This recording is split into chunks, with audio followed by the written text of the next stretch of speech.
Om apavitra pavitro va sarva avasthang gato piva yat smaret pundarika akshang sabhaya abhyantara shuchihi.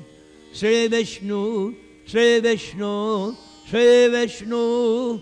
Om Ajnana Timarandasya Jnananjana Shalakaya Chakshurunmilitam Yena Tasmai Sri Gurave Namaha. Mukam Karoti Vachalam Pangum Langhayate Girim Yat Kripatamahang Vande Sri Gurung Dina Taranam. Yat Kripatamahang Vande Paramananda Madhavam. Om Namo Bhagavate Vasudevaya. Om Namo Bhagavate Vasudevaya. Om Namo Bhagavate Vasudevaya. So last week we heard about Lord Balaram in Vrindavan. We heard how the residents of Vrindavan were very much concerned that they did not want Krishna going to Vrindavan because they knew that Krishna is so much surrendered to the love of his devotees. The residents of Dwaraka, the Yadu dynasty, were afraid that if they had given Krishna permission to go, he might not return. So they did not give Krishna permission. But Balaram was different. So Balaram was granted permission to visit the residents of Vrindavan. And this, of course, is after many years. And as was explained, by this time the gopis, the young gopis and cowherder boys had grown up. And when Balaram returned, it was such a happy, blissful, but there was also emotions and crying and tears of ecstasy upon seeing Balaram once again back in Vrindavan. And of course, Balaram spent 2 months consoling the gopis of Vrindavan, and practically speaking, Krishna manifested himself through Balaram, and in this way for 2 months Balaram enlivened and enthused the gopis, reminding them of the pastimes they had with Krishna previously. Then we heard an interesting pastime of Varuni, Balaram, and Yamuna. How Balaram has his own set of gopis, different from the ones that enjoyed with Krishna. And once they were having a nice get-together on the banks of the Yamuna, and Varuna Dev, the god of the waters, he sent his beautiful daughter Varuni, and she appeared there in the forest in the form of liquid honey oozing from the hollows of the trees. And everyone partook of that transcendental beverage. No, you cannot compare Varuni to wine and liquor, which are the drinks of the demons. No, this is a different kind of beverage. It's not in the mode of ignorance. Ordinary alcohol, liquor, wine, beer found in this this earthly planet, this is in the mode of ignorance. But Varuni beverage is transcendental, divine. And it appeared that Balaram became intoxicated. Quotation marks, appeared. And so Balaram wanted Yamuna to come near him. But Yamuna mistakenly thought that Balaram was actually intoxicated. And so Yamuna, being a good, cultured devotee, she resisted not wanting to approach Balaram in his supposed intoxicated state. So Balaram became very, very angry. Balaram actually means Baladev, the ultimate spiritual power or strength. So Balaram became so angry at Yamuna that he said, "Oh, you won't come? Then I will force you to come." And Balaram took his plow and he started to make rivulets, forcing Yamuna to come. So when Yamuna saw that Balaram was so determined, then she appeared herself before him and she begged forgiveness for her offenses, not coming to him directly. And so everything was resolved and everything ended on a very happy note. So now, tonight we're going to hear a very interesting story, one of my favorite in Krishna book. This story is called Poundraka and the King of Kashi.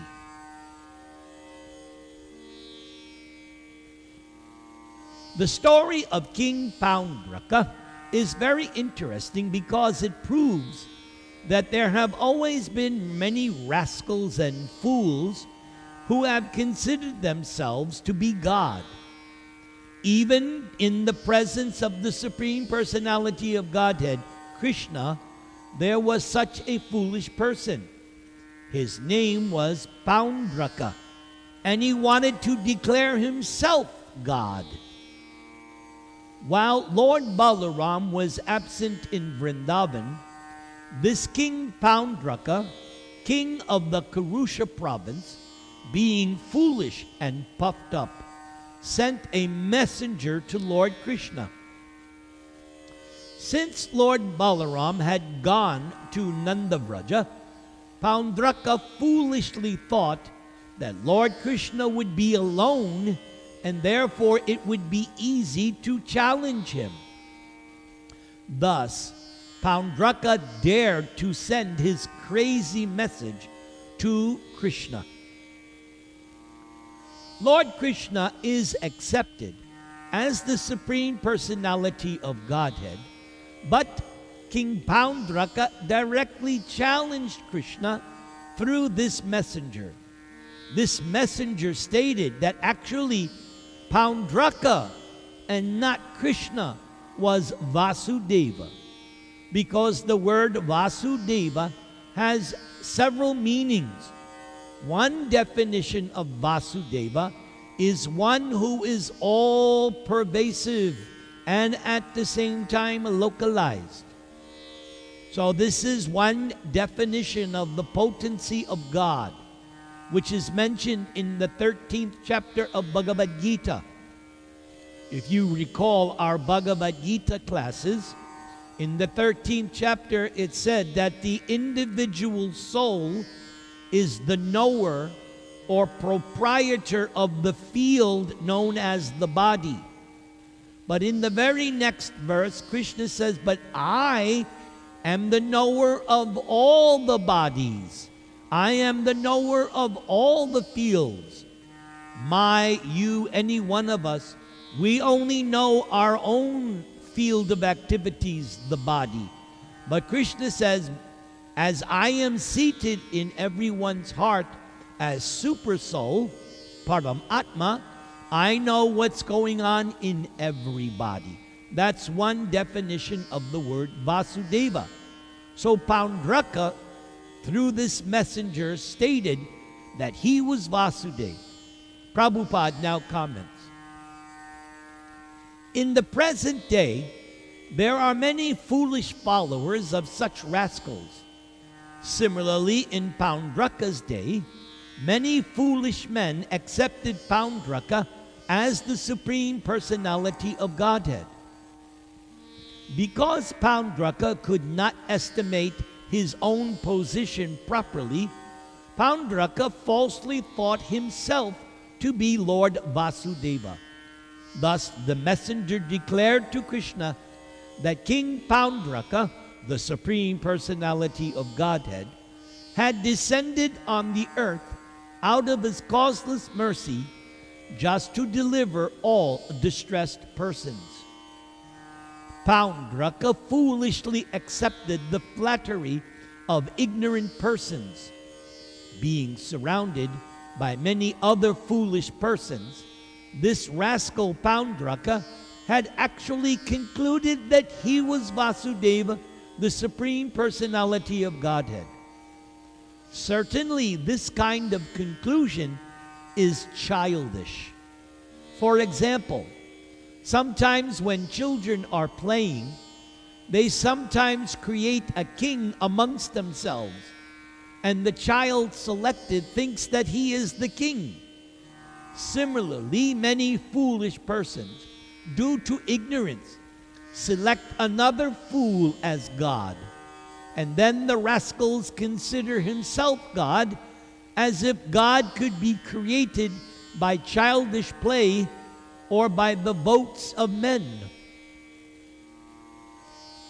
Under this false impression, thinking himself to be the Supreme Lord, Paundraka sent his messenger to Dwaraka to challenge the position of Krishna.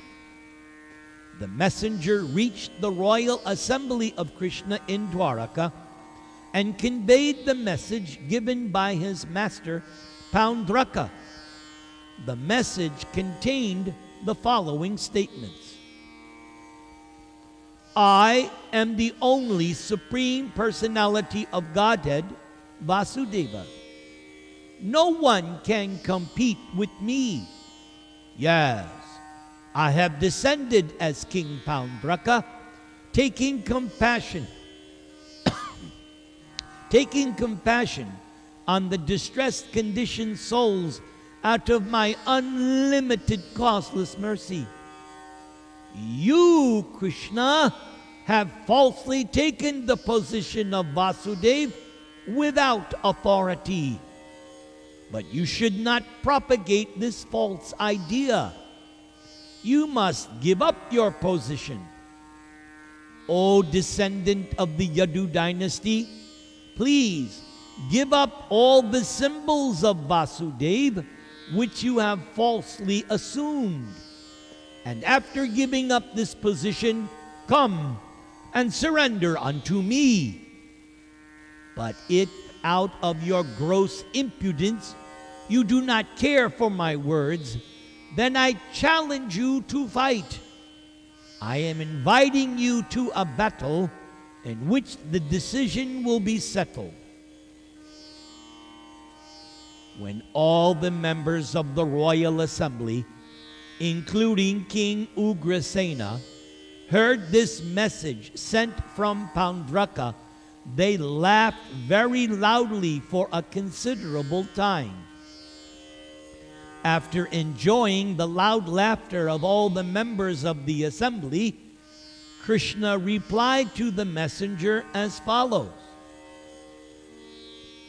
O messenger of Paundraka, you may now carry my message to your master. You are a foolish rascal. I directly call you a rascal, and I refuse to follow your instructions. Indeed, I shall never give up the symbols of Vasudeva, especially my disc. And I shall use this disc to kill not only you, but all of your followers also. I shall destroy you and your foolish associates, who merely constitute a society of cheaters and the cheated. O foolish king, then you will have to conceal your face in disgrace. And when your head is severed from your body by my disc, it will be surrounded by meat-eating birds like vultures, hawks, and eagles. And at that time, instead of becoming my shelter as you have demanded, you will be the subject to the mercy of these low-born birds. At that time, your body will be thrown to the dogs, who will eat it with great pleasure." The messenger then carried the words of Krishna to his master, Paundraka, who patiently heard all of Krishna's insults. So without waiting any longer, Lord Krishna immediately started out on his chariot in order to punish the rascal Paundraka, the king of Karusha. Because at that time Paundraka was living with his friend, the king of Kashi, Krishna surrounded the whole city of Kashi. King Paundraka was a great warrior, and as soon as Paundraka heard of Krishna's attack, Paundraka came out of the city with 2 Akshauhini divisions of soldiers. The king of Kashi also came out with 3 Akshauhini divisions. When the 2 kings came before Lord Krishna to oppose him, Krishna saw Paundraka face to face for the very first time. Krishna saw that Paundraka had decorated himself with the symbols of the conch shell, the disc, lotus, and club. Paundraka carried an imitation Sharanga bow, and on his chest was a mock insignia of Shrivatsa. Paundraka's neck was decorated with a false Kaustuba jewel, and Paundraka wore a flower garland in exact imitation of Krishna. Paundraka also was dressed in yellow silken garments, and the flag on his chariot carried the symbol of Garuda, exactly imitating Krishna.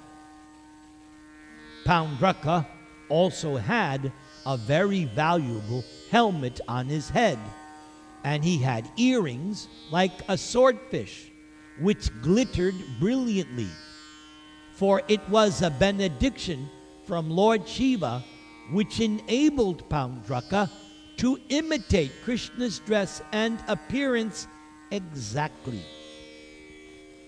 On the whole, however, Paundraka's dress and makeup were clearly only imitation, and anyone could understand that Paundraka was just like someone on stage playing the part of Vasudeva in false dress. When Lord Krishna saw Paundraka imitating his posture and dress, Krishna could not check his laughter, and thus Krishna laughed with great satisfaction.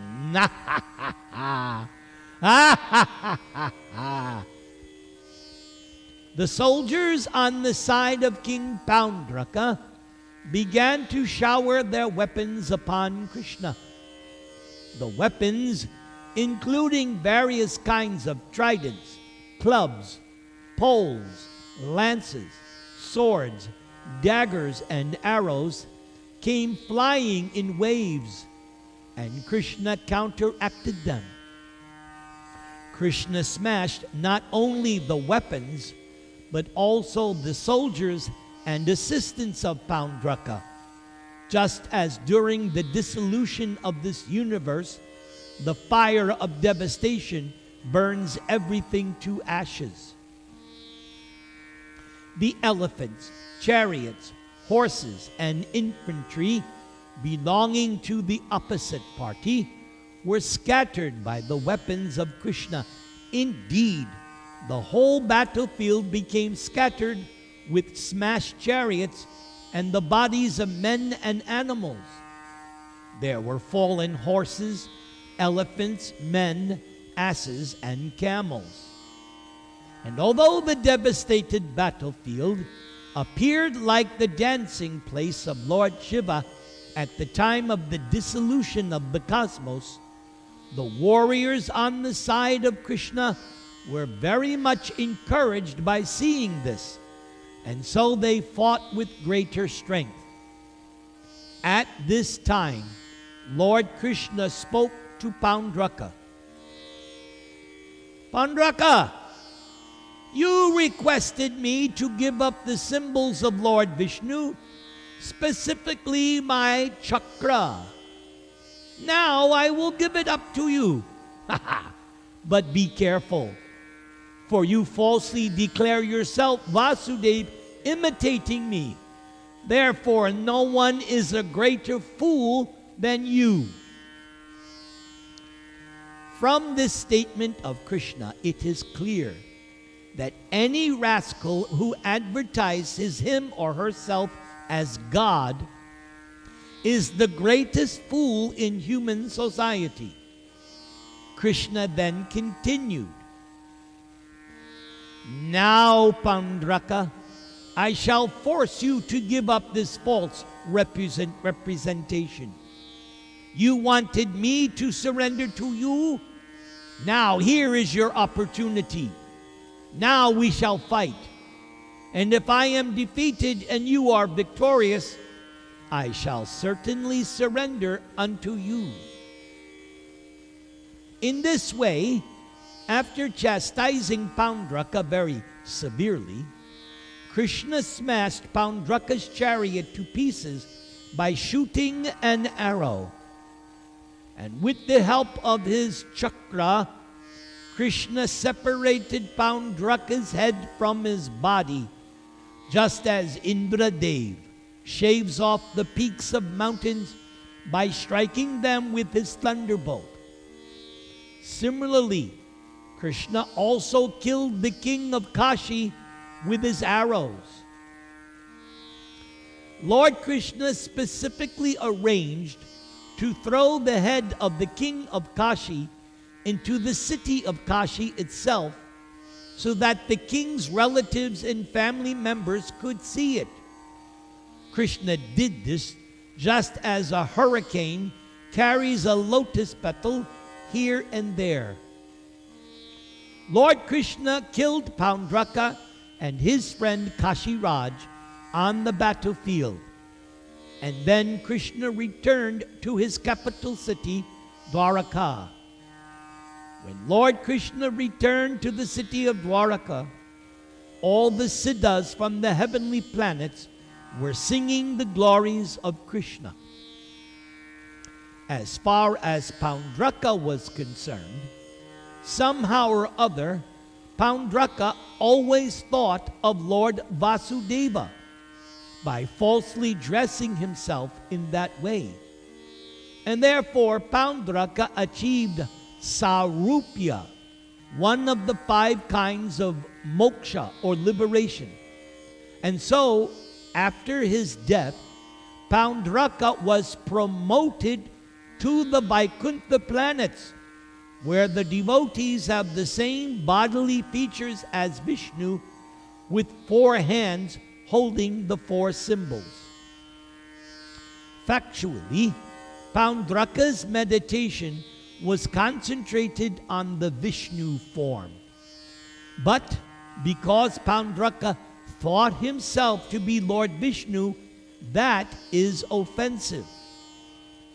By Paundraka being killed by Krishna, however, that offense was mitigated.